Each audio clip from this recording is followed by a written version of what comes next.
Hi, I'm Dr. Fiona Caldwell and I'm a veterinarian at Idaho Veterinary Hospital. And I'm at home today answering questions from Pet's Best Facebook page. And this question comes from Dee, who asks, our 1.5-year-old dog was completely house trained but has regressed to pooing in the house. Any suggestions? First thing I would ask is I would make sure that the stools are normal. If they're looser or different colored or changed in consistency, it could actually mean there's something wrong. Submitting a fecal sample to your veterinarian could rule out things like parasites or Giardia or some other problem that could be making your dog want to poo more. If it's completely normal and the frequency is normal, it's probably behavioral. I would look in to make sure that there wasn't something that's changed in the house that could be causing anxiety, a new dog, a move. Sometimes dogs that have separation anxiety or noise phobias can have some defecation behavior changes.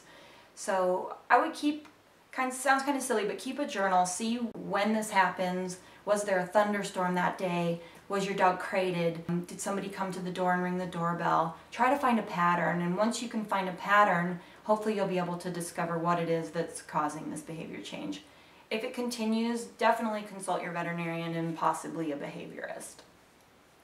The next question comes from Dwight, who says, we are expecting our first child this July. What is the best way to prepare and introduce our Black Lab Chow mix to our new baby? First of all, congratulations. I love that you're thinking about this already. Dogs and babies can make great partners, but it is important that you do some things to try to make that transition smoother. First and foremost, I would recommend that when you come home from the hospital, make it about the dog. Don't be carrying the baby. Come in, greet the dog, you've been gone. They're going to know something's changed. So after the excitement of you coming home has died down, then bring the baby in. I would keep your dog on a leash during this time and have somebody that is in control of the leash and somebody else that's tending to the baby. I would let your dog sniff the baby.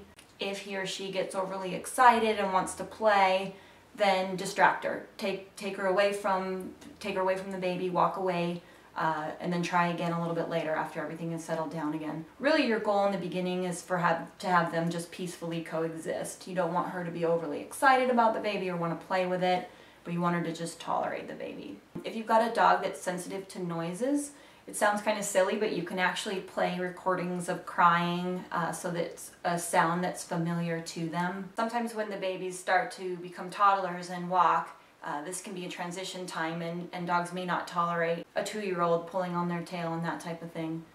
Never ever leave your baby or your toddler unsupervised with a dog, even a trustworthy dog. You just never know with prey instincts.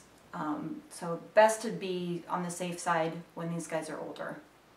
If you guys have questions for me, feel free to post them on Pet's Best Facebook page.